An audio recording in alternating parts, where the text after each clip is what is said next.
The sterile scent of disinfectant mixed with the metallic taste of fear in my mouth as consciousness slowly crept back into my shattered world. My name is Marcus Thompson, and I'm 34 years old, though the machines surrounding me suggested that age might become irrelevant very soon. At least, that's what I thought I still was. The beeping monitors around me whispered of a life hanging by threads I couldn't see, each electronic pulse marking time I might not have left.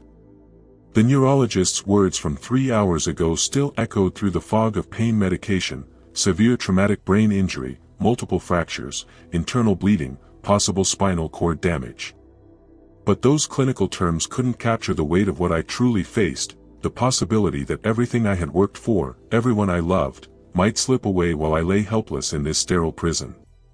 My vision blurred as I tried to focus on the ceiling tiles above, each one seeming to mock me with its perfect symmetry while my world had shattered into complete chaos. The accident replayed in fragments that felt more like nightmare than memory, the screech of brakes that came too late, the sickening crunch of metal folding like paper, the moment of weightlessness before impact, then nothing but darkness until now. Here I was, trapped in a body that felt foreign and broken, every nerve ending screaming protests I couldn't voice. The nurses spoke in hushed tones about brain swelling and uncertain outcomes, their careful optimism unable to mask what we all knew. Their professional smiles couldn't hide the gravity etched in their eyes, the way they avoided making promises about tomorrow.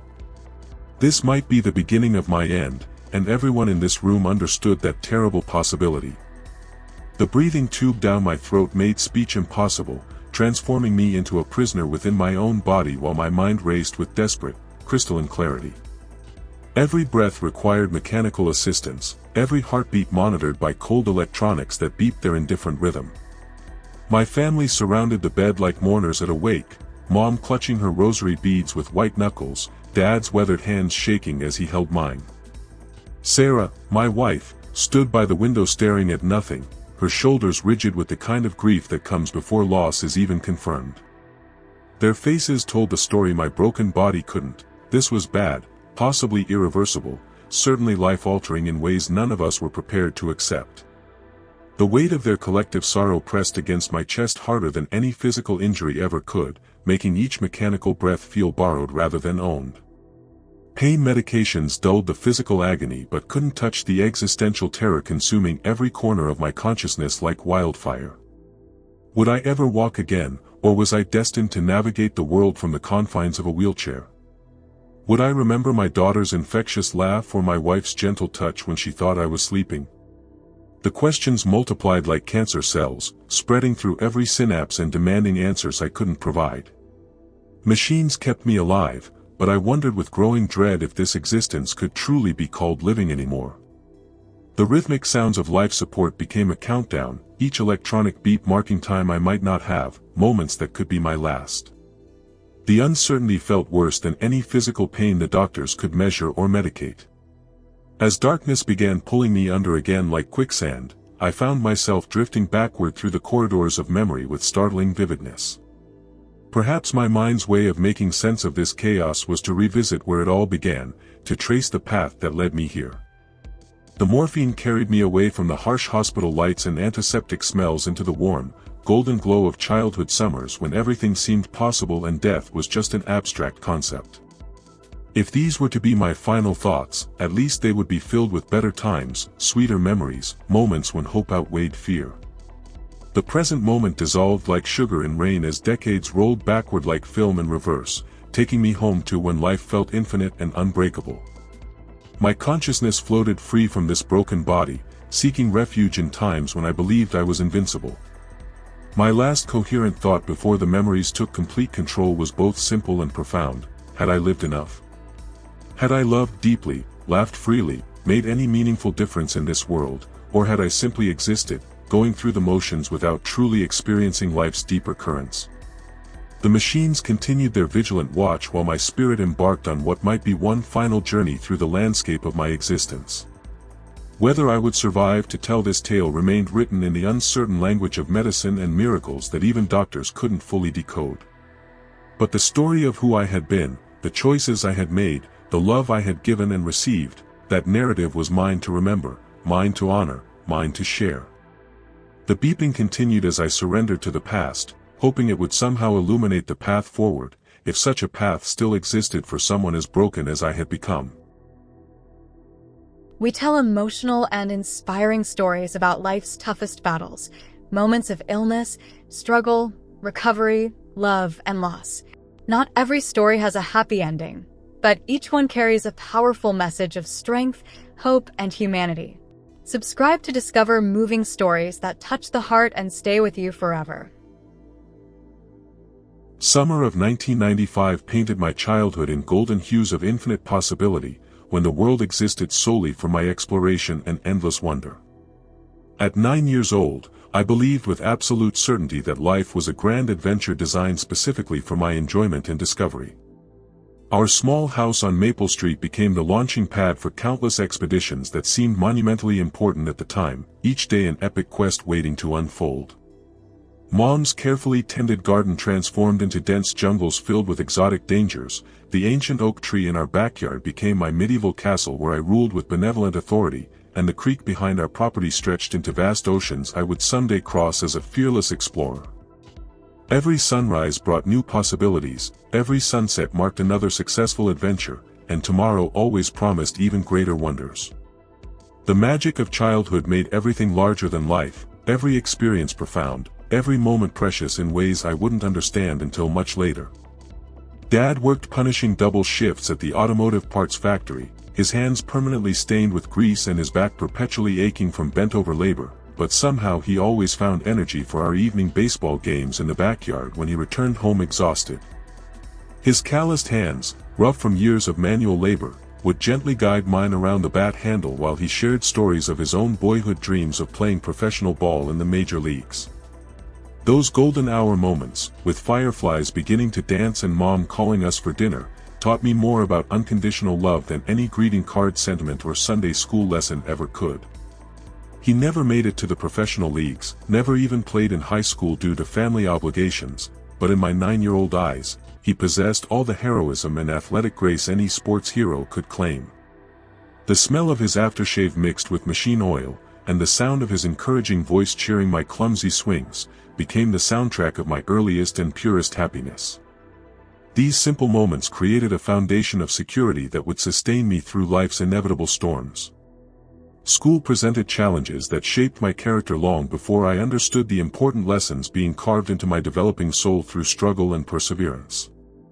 Mrs. Patterson, my 4th grade teacher with silver hair and infinite patience, saw untapped potential in a kid who struggled mightily with reading but excelled in creative imagination and storytelling.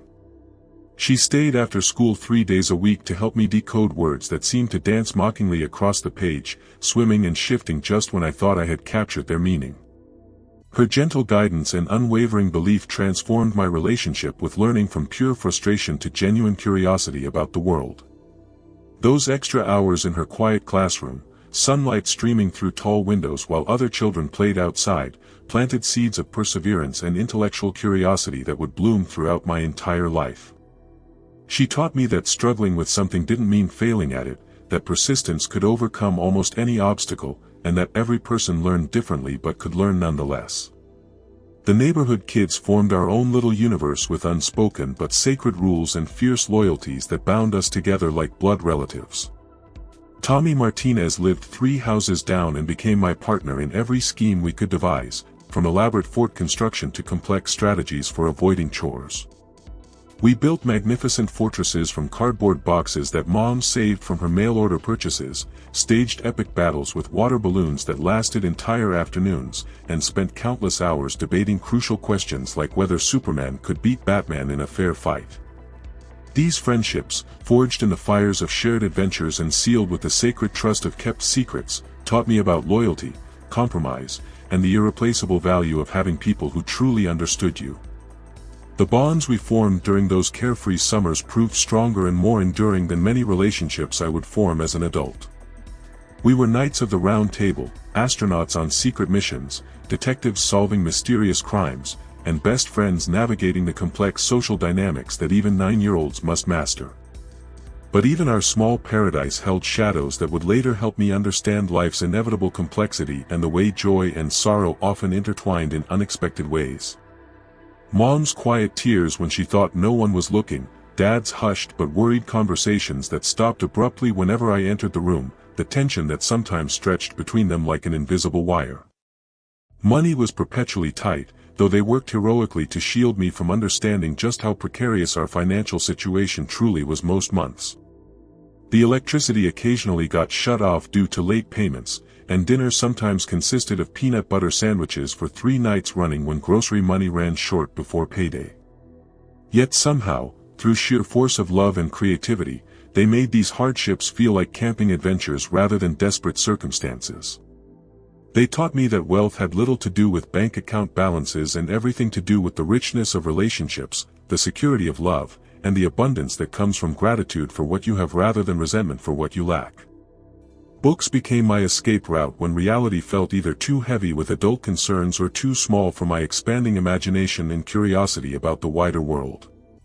The local library, with its hushed reverence and endless rows of adventures waiting to be discovered, opened doorways to worlds where boys like me could become heroes, explorers, scientists, and dreamers without limitation.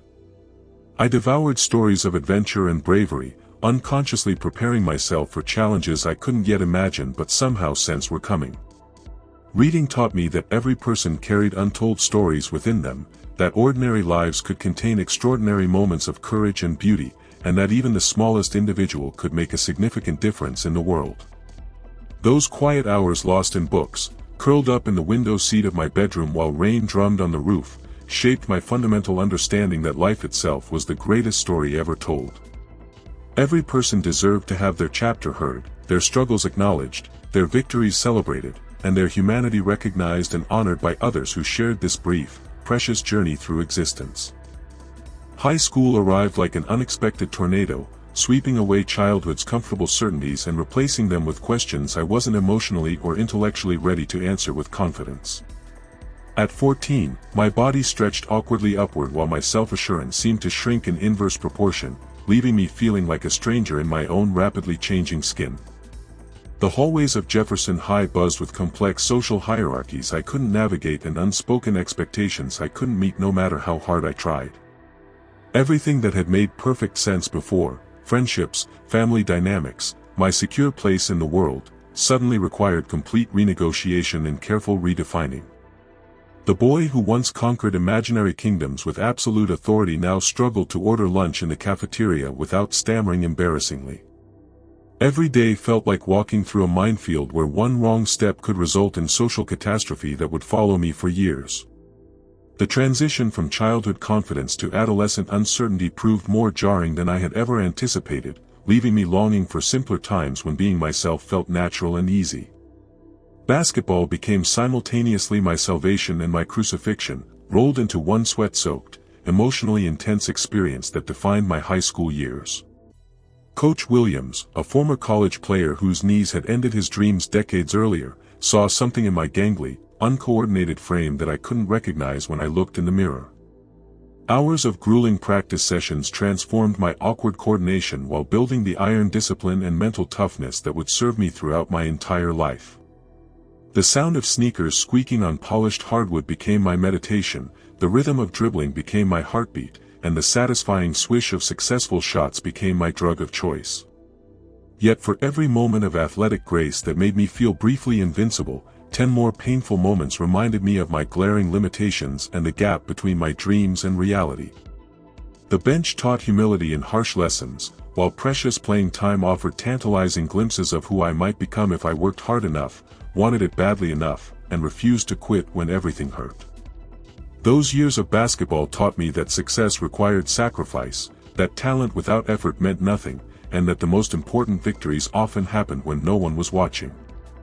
Sarah Chen entered my confused world during junior year chemistry class like a complex equation I desperately wanted to solve, bringing with her an intelligence and warmth that made everything else fade into background noise.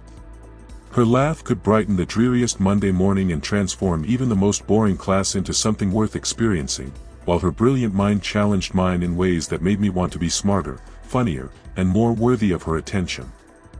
Our first official date involved sharing a pizza at Tony's restaurant and talking until the staff began stacking chairs around us and dropping subtle hints about closing time. She saw past my awkward exterior to something she claimed was worth knowing and nurturing, something valuable that I couldn't yet see in myself. Those early romantic feelings taught me that vulnerability could be a strength rather than a weakness, that opening your heart always involved risk, but that the alternative, staying closed and protected, meant missing out on life's greatest adventures. She made me believe that I might actually be interesting, that my thoughts and dreams and fears mattered to someone other than myself, and that love might be something I could both give and receive.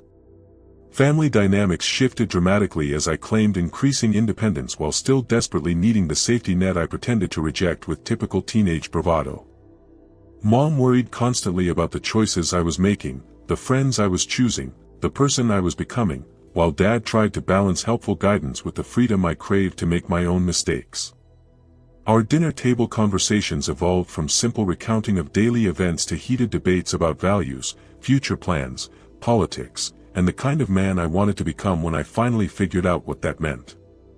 These discussions, sometimes heated to the point of storming away from the table, but always rooted in love and concern, laid the crucial foundation for the moral compass that would guide me through life's inevitable storms and difficult decisions. They challenged me to think critically, defend my positions with logic rather than emotion, and consider the consequences of my choices on others as well as myself. Even when we disagreed, even when voices were raised and feelings were hurt, I knew they loved me unconditionally and wanted me to succeed in ways that went far beyond material achievement or social recognition. Academic success came easier than social navigation, though both presented their own unique mountains to climb and master through persistence and strategic effort. Teachers began treating me less like a child who needed constant supervision and more like a young adult capable of independent thought and responsible decision-making. The research papers, group projects, standardized tests, and college preparation courses felt monumentally important at the time, carrying the weight of my entire future on their outcomes, though I couldn't have predicted how little they would ultimately matter in the grand scheme of a life well lived. What did matter enormously was learning to work hard when motivation flagged, meet deadlines when procrastination beckoned, push through mental fatigue when giving up seemed easier, and take pride in doing my best regardless of external recognition. These skills, persistence, reliability, intellectual curiosity, and personal integrity, would prove invaluable in ways I couldn't yet comprehend. School taught me that education was about more than grades or test scores. It was about developing the tools to think clearly, communicate effectively, and solve problems creatively throughout a lifetime of challenges and opportunities. Senior year arrived with all the crushing weight of impending adulthood pressing down on shoulders that still felt too narrow to bear such enormous responsibility and life-changing decisions. College applications, scholarship essays, career counseling sessions, and campus visits forced me to articulate dreams I was still discovering and commit to paths I wasn't sure I wanted to walk. The future stretched ahead like an unmarked map, simultaneously exciting and terrifying in its infinite possibilities and potential pitfalls. Sarah and I made earnest promises about staying together despite knowing we were both changing too rapidly to make such commitments realistic or fair to either of us.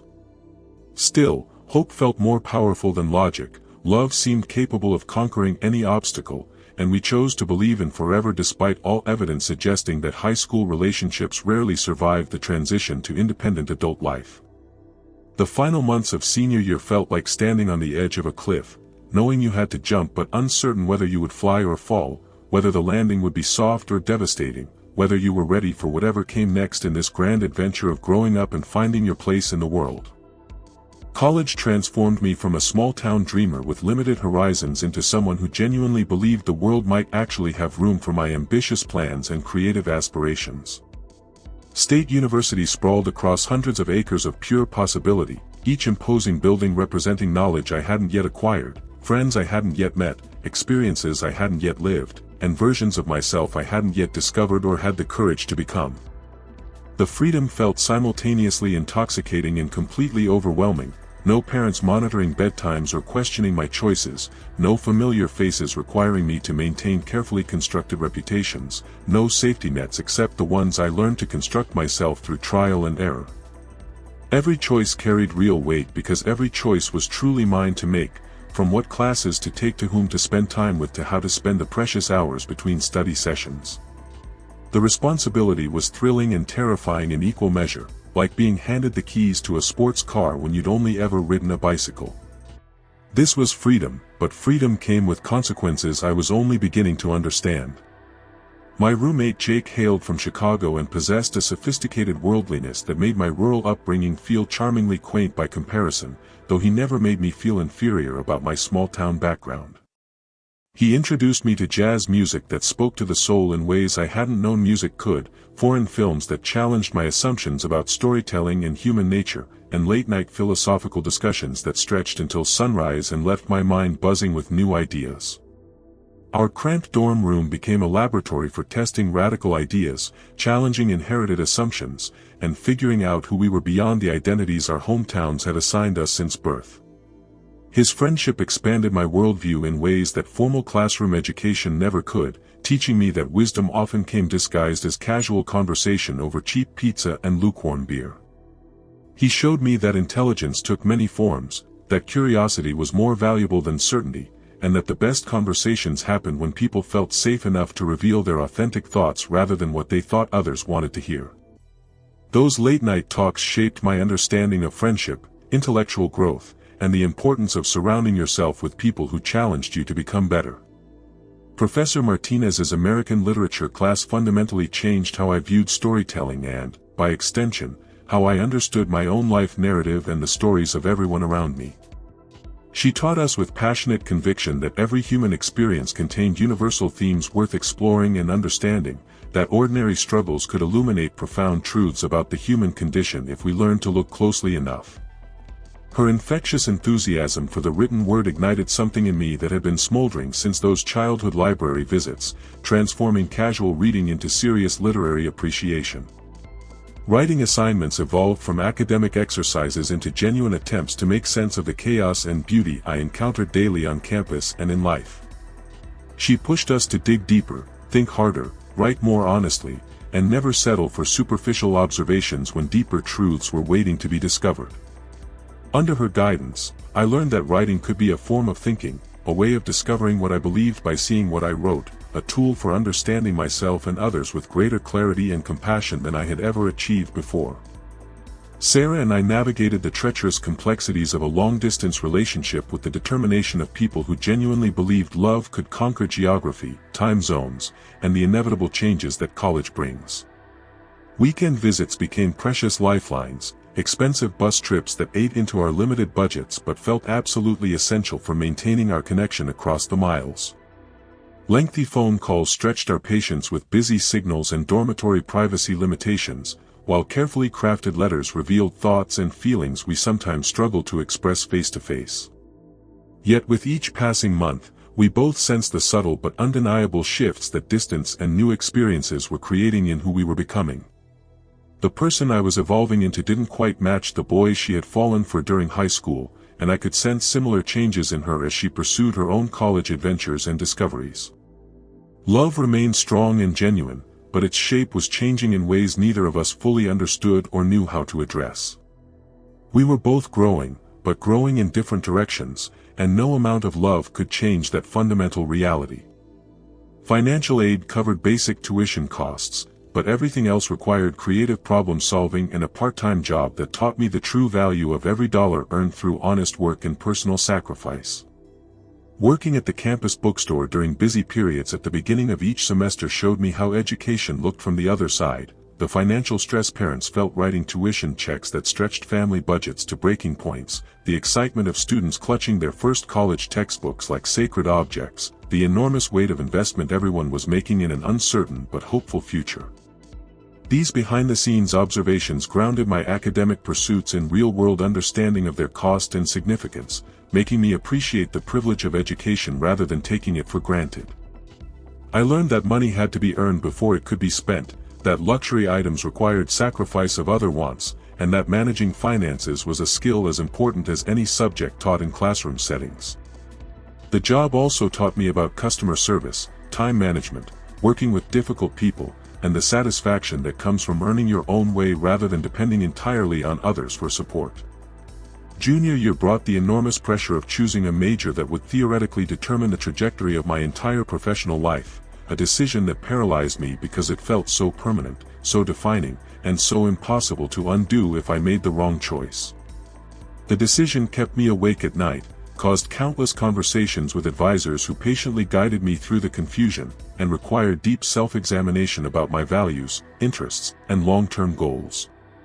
Journalism emerged as the winner after numerous major changes and periods of doubt, not because it promised financial security or social status, but because it offered the chance to tell stories that mattered to people, to give voice to those who might otherwise go unheard, and to serve democracy by keeping citizens informed about issues affecting their lives.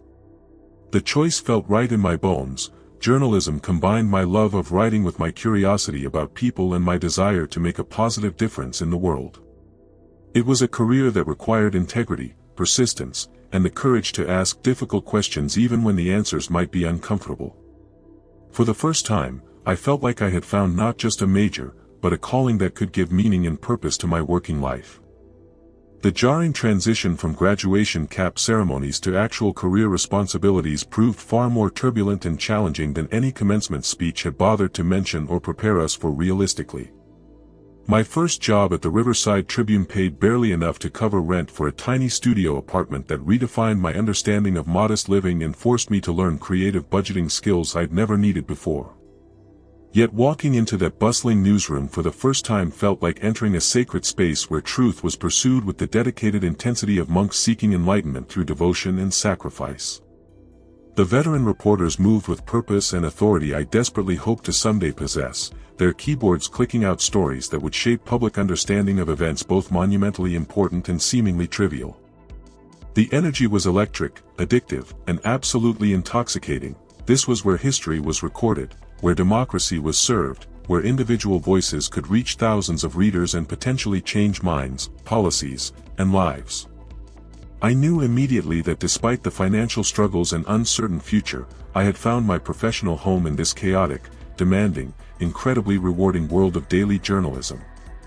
Margaret Sullivan, the seasoned city editor with silver hair and steel spine, became the mentor I didn't know I desperately needed until she started patiently transforming my raw enthusiasm into genuine professional competence through endless corrections and guidance. Her red pen bled corrections across my early articles like wounds that needed healing, each mark representing a hard-learned lesson in precision, clarity, fairness, and the sacred responsibility journalists bear to their readers and community. She taught me that good journalism required far more than simply reporting basic facts. It demanded understanding complex context, considering unintended consequences, and never forgetting that real people would be directly affected by every single word we chose to publish. Her professional standards felt impossibly high and occasionally crushing to my fragile ego, until meeting them gradually became second nature and source of pride. She showed me that journalism was both craft and calling, requiring technical skill and moral courage in equal measure, and that the public's trust had to be earned fresh every day through consistently excellent work. Under her demanding but caring tutelage, I learned to be not just a reporter, but a journalist worthy of the profession's highest ideals and responsibilities. Sarah and I finally acknowledged what we had both been carefully avoiding for months, that our individual paths were diverging in ways that made our romantic relationship unsustainable despite the genuine love we continued to share. The painful but necessary conversation happened during what we both instinctively knew would be our last weekend together as a couple, filled with tears, tender regrets, and honest discussion about timing that couldn't be negotiated, compromised, or magically fixed through good intentions. We promised to remain friends, a commitment that seemed impossible in the moment but which we actually managed to honor through maturity and mutual respect. Her wedding invitation arrived 3 years later, and I attended the ceremony with authentic happiness for her new beginning, grateful that life had brought her the love and stability she deserved. The experience taught me that not all endings are failures, that love can take different forms, and that letting go gracefully sometimes demonstrates love more clearly than holding on desperately when circumstances have changed beyond repair or reasonable hope.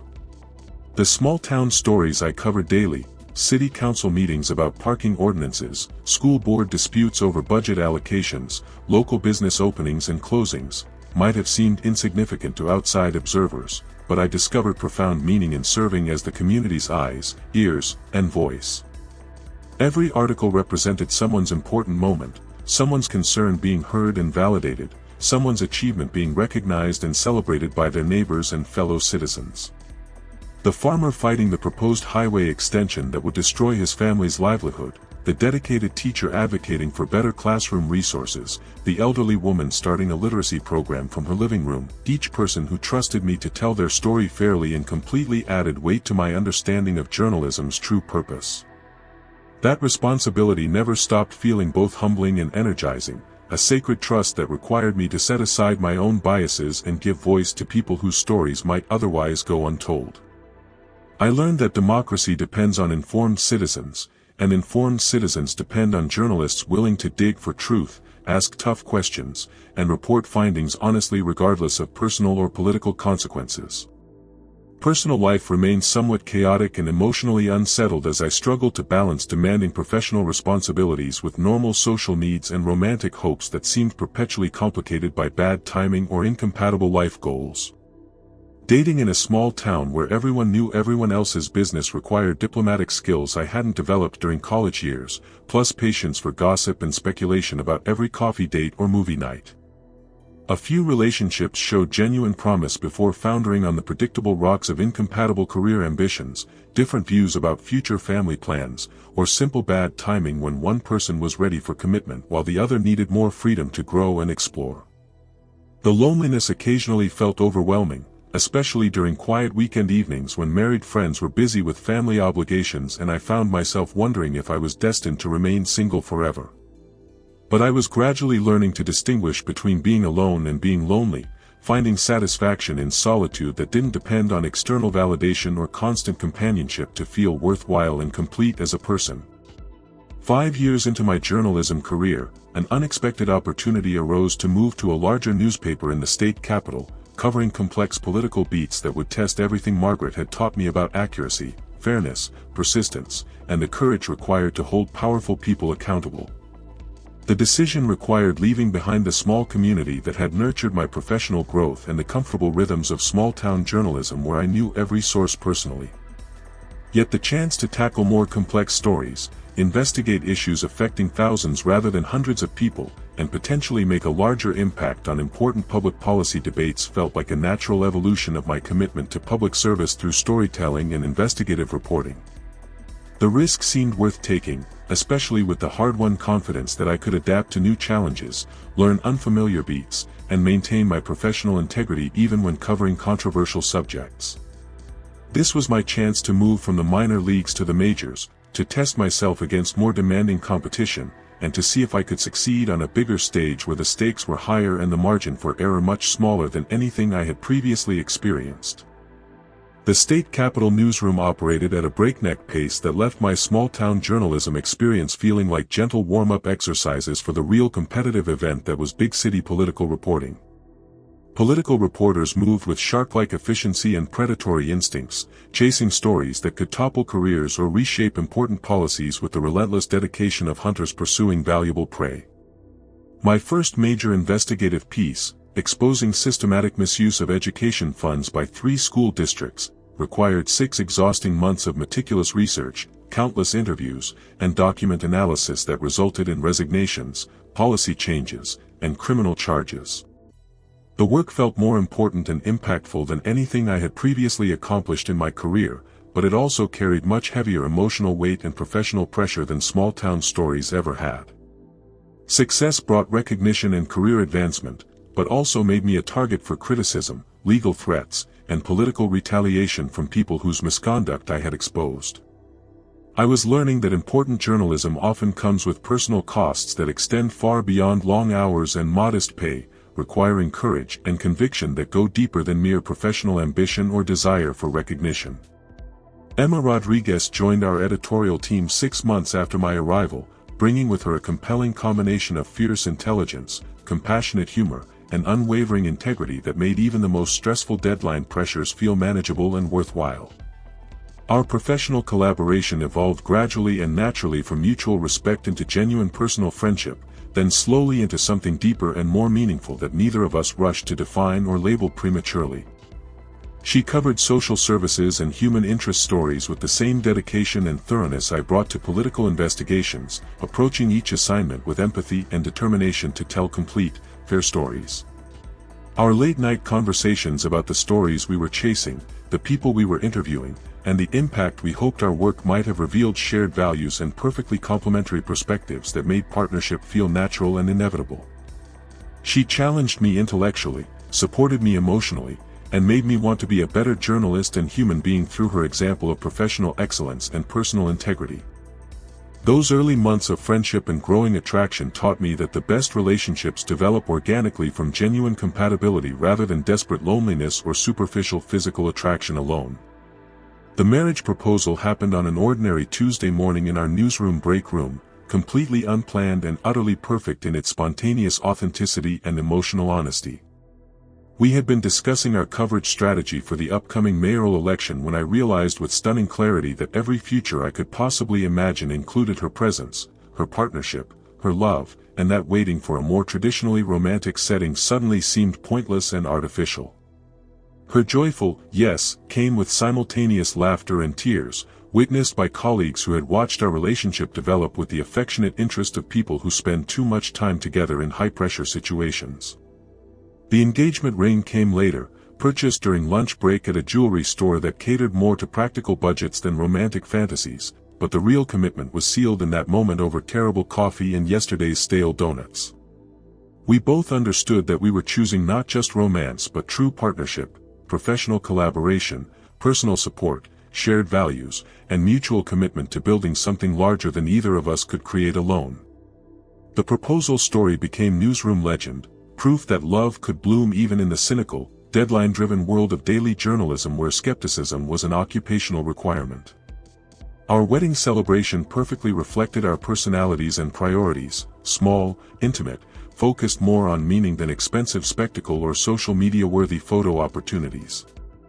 Both families traveled from their respective hometowns to join us in a simple ceremony that emphasized partnership in service to something larger than individual desires or conventional expectations. Emma's grandmother, a remarkable woman who had raised 5 children while working 2 jobs and never complaining about life's hardships, gave an unforgettable toast about love being less about romantic feelings and more about daily choices to support each other's growth and happiness. Her words would prove prophetic in ways we couldn't have anticipated that perfect day, surrounded by joy, optimism, and complete confidence in our shared future together. The ceremony was followed by dinner at our favorite restaurant with 20 close friends and family members who had shaped us into the people capable of making such serious commitments. We danced to jazz music that reminded us of late-night conversations, exchanged vows we had written ourselves, and began married life with realistic expectations tempered by genuine love and mutual respect that had already weathered the stress testing of daily professional collaboration. Marriage taught us both that successfully combining 2 independent lives required constant negotiation, willing compromise, and communication skills that no one teaches you in advance but which determine whether partnership thrives or merely survives. Learning to merge our professional ambitions with personal priorities, our individual quirks and habits with shared living space, our different family traditions with new ones we were creating together took patience, humor, and genuine commitment to putting relationship health above individual preferences. The first year challenged us in ways that actually strengthened our bond rather than testing it to the breaking point, teaching us to fight fairly, apologize sincerely, and support each other's dreams even when they required personal sacrifice. We discovered that working as a team in both professional and personal contexts felt more satisfying than competing for individual glory or recognition, that sharing struggles made them lighter and sharing victories made them sweeter. Emma's presence made me braver in my investigative work, more thoughtful in my reporting, and more balanced in my approach to work-life integration that had previously been completely skewed toward professional obsession at the expense of personal relationships and individual well-being.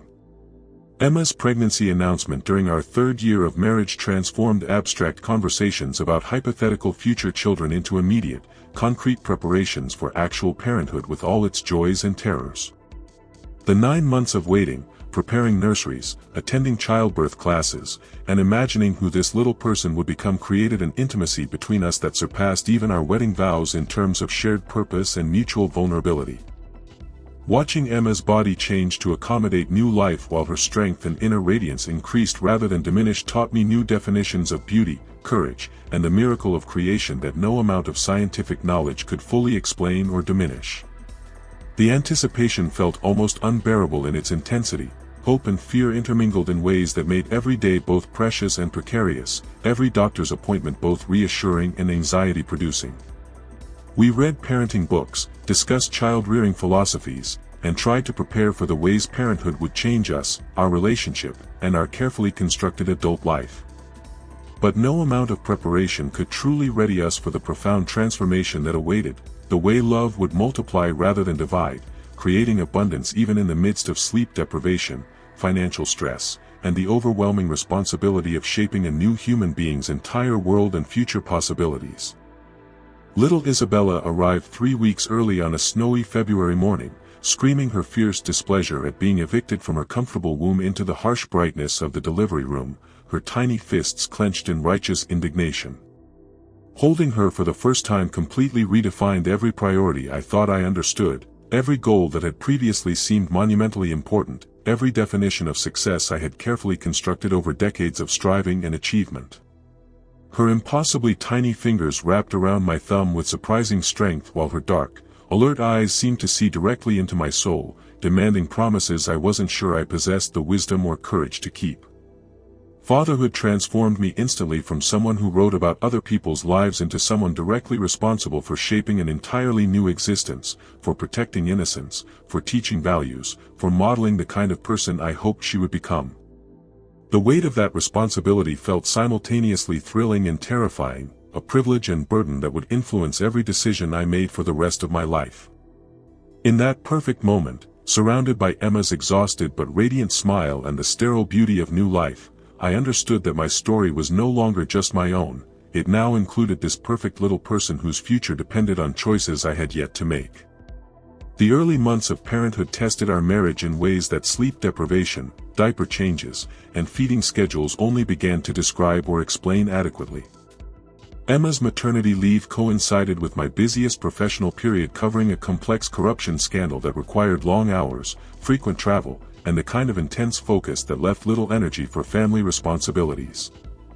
We navigated these overwhelming challenges with the teamwork skills we had developed professionally, taking turns with 3 a.m. feedings, supporting each other through exhaustion that felt like temporary insanity, and learning to communicate needs clearly when everything felt urgent and nothing felt manageable. Somehow, against all logic and expectation, love multiplied rather than divided during those difficult months, creating emotional abundance even in our physically and mentally depleted state. We discovered that parenthood wasn't just about caring for Isabella, it was about growing into the people she needed us to be, about sacrificing individual desires for family needs, about finding joy in tiny moments of connection amidst the chaos of completely reorganized life. The experience taught us that marriage could survive almost any stress if both partners remained committed to supporting each other rather than competing for who was more tired, more overwhelmed, or more deserving of sympathy and rest. Isabella's first steps, taken on a sunny Saturday morning in our living room, coincided almost perfectly with my promotion to chief investigative reporter, a professional milestone that should have felt triumphant but instead highlighted the impossible balance between career advancement and family presence. The prestigious position came with increased salary, greater responsibility, and the kind of recognition I had worked years to achieve, but it also demanded evening and weekend work that stole precious time from bedtime stories, family dinners, and the simple daily interactions that build parent-child bonds. Emma supported my professional ambitions with characteristic generosity while gently reminding me that our daughter would only be small once, that career opportunities might return but childhood moments never would, and that success at work meant nothing if it came at the expense of success at home. Her wisdom kept me anchored to what truly mattered, though I didn't always listen as carefully as I should have to advice that would prove prophetic in ways I couldn't yet understand or appreciate. The internal tension between professional ambition and family responsibility became a constant source of stress, a balancing act that required daily choices about where to invest limited time and energy. The investigation that would define my career and ultimately destroy my life began innocuously enough with a routine tip about construction contracts for the new downtown convention center that seemed too expensive for the proposed scope of work. What started as potential bid rigging evolved over many months into a complex web of political corruption, money laundering, and systematic abuse of public trust that reached all the way to the governor's office and involved millions of taxpayer dollars.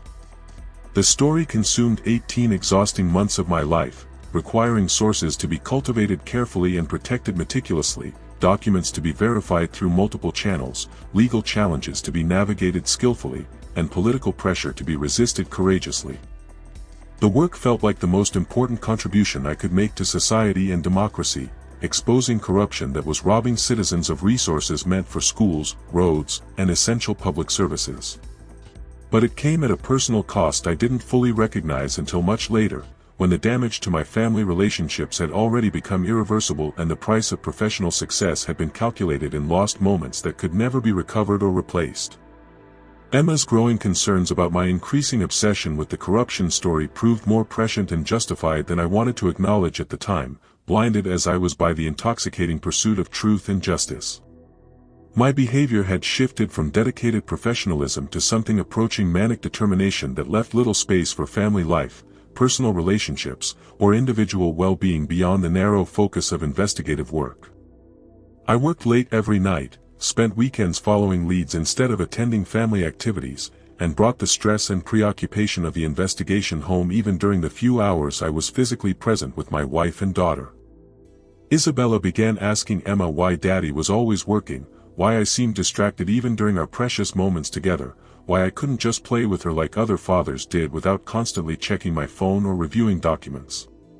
The story consumed my thoughts during dinner conversations, invaded my dreams with anxiety and paranoia, and created an emotional distance from my family that I rationalized as temporary sacrifice for the greater good.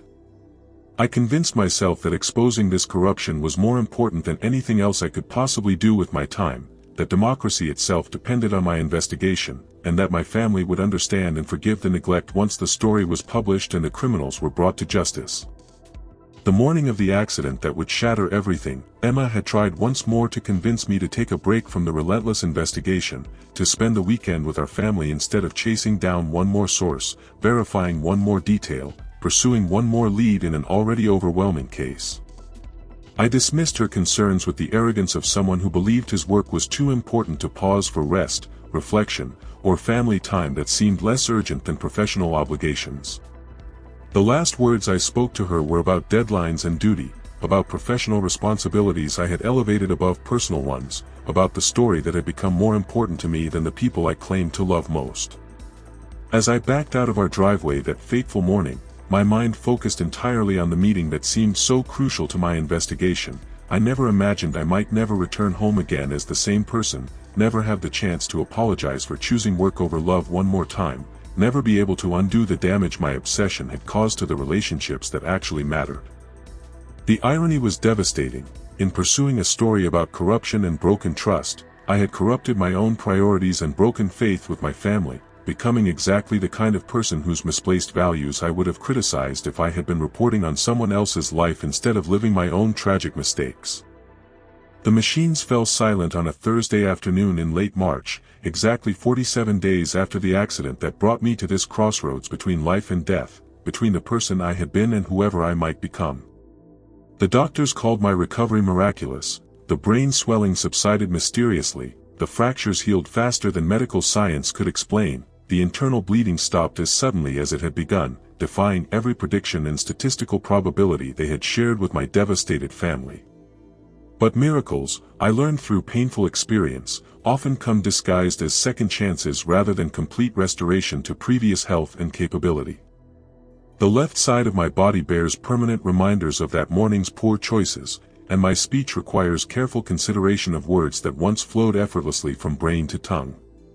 My right hand shakes when I'm tired, my left leg drags slightly when I walk long distances, and my memory occasionally fails me in ways that remind everyone, especially myself, that I am forever changed by consequences I could have avoided through different choices.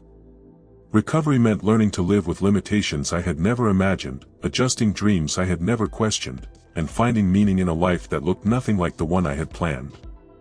Emma and Isabella adapted to my new limitations with grace and patience that shames every moment of impatience I had ever shown toward life's smaller inconveniences and ordinary frustrations.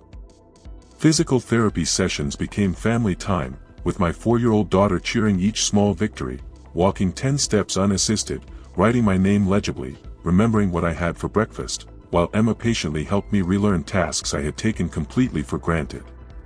Buttoning shirts, tying shoes, carrying on conversations without losing my train of thought, these simple activities required conscious effort and frequent assistance from people who loved me enough to celebrate progress measured in inches rather than miles. The corruption investigation that had consumed my life, destroyed my family time, and ultimately led to the accident seemed infinitely less important from the perspective of someone who had almost lost everything that actually mattered. Other reporters picked up the story threads I had dropped, published the findings I had uncovered, achieved the professional recognition I had thought I desperately needed, and the world continued spinning without my personal involvement or obsessive attention to details that had once seemed monumentally important. The lesson crystallized gradually, through countless quiet moments of watching Isabella play while I sat in my wheelchair, through peaceful evenings when Emma and I talked about dreams that had shifted but not disappeared, through the simple but profound revelation that being present is infinitely more valuable than being productive. Success had blinded me to the crucial difference between urgent and important, between achievement and fulfillment, between making a living and living a life worth making and sharing with others. I had chased recognition, awards, and professional advancement while ignoring the daily miracles happening in my own home, my daughter's first words, Emma's quiet support of my career dreams, family dinners filled with laughter and connection, bedtime stories that built bonds stronger than any byline or headline could ever create. The accident forced me to confront the reality that no professional achievement could compensate for personal failure, that being the best investigative reporter in the state meant nothing if I was failing as a husband and father, that success at work couldn't fill the void created by absence from the relationships that give life meaning and purpose. Today I write different stories for different reasons with completely transformed priorities and understanding of what matters most in this brief, precious existence we're all given. Personal essays about resilience and recovery, columns about finding meaning in limitation and strength in vulnerability, features about families who choose love over ambition daily without receiving recognition or awards for their wisdom. The work pays less money but costs nothing in terms of what truly matters: time with family, presence during important moments, energy available for relationships that will outlast any career achievement or professional recognition. Isabella, now 6 years old and starting first grade, doesn't remember the father who was always chasing deadlines and checking phones during family time. She only knows the dad who listens carefully to every word she says, who celebrates her small victories with attention I once reserved exclusively for professional accomplishments, who reads bedtime stories with the same focus I used to bring to investigative research, and who has learned that the most important stories are often the ones that never get published but are lived daily in the privacy of family love. The machines that kept me alive during those dark weeks taught me something their manufacturers never intended and medical science couldn't have predicted, that the most sophisticated technology cannot replace the simple human connections that give existence meaning, purpose, and joy. Every electronic beep, every mechanical breath, every artificial heartbeat reminded me that life is precious precisely because it is fragile, meaningful because it is temporary, valuable because it can be lost in an instant of inattention or misplaced priorities.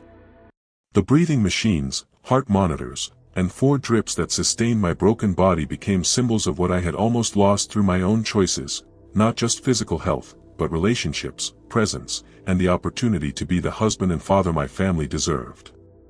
Those sterile medical devices paradoxically taught me about humanity, about connection, about the irreplaceable value of simply being present for the people who love us enough to stand vigil beside hospital beds and believe in recovery when doctors offer only statistical probabilities. If you hear my voice telling this story, please understand that second chances are precious gifts not everyone receives, but first chances are opportunities everyone possesses right now, in this moment, with the relationships and responsibilities currently in your life. Put down your phone during family dinner and actually listen to the conversations happening around your table. Pay attention when your children speak to you, even if their concerns seem trivial compared to your professional obligations. Choose presence over productivity, connection over achievement, love over ambition whenever life forces you to make such choices. The urgent work will wait until tomorrow, the people you love will not wait forever for your attention, affection, and presence. Learn from my mistakes before they become your regrets, because the price of everything you think you want is usually everything you already have but haven't learned to value properly. Success means nothing if it comes at the expense of the relationships that make life worth living, and no professional achievement can compensate for personal failure in the roles that matter most. The most important story you will ever write is the one you live daily with the people who love you. Make sure it's a story worth telling, worth remembering, and worth the precious time you've been given to create it together.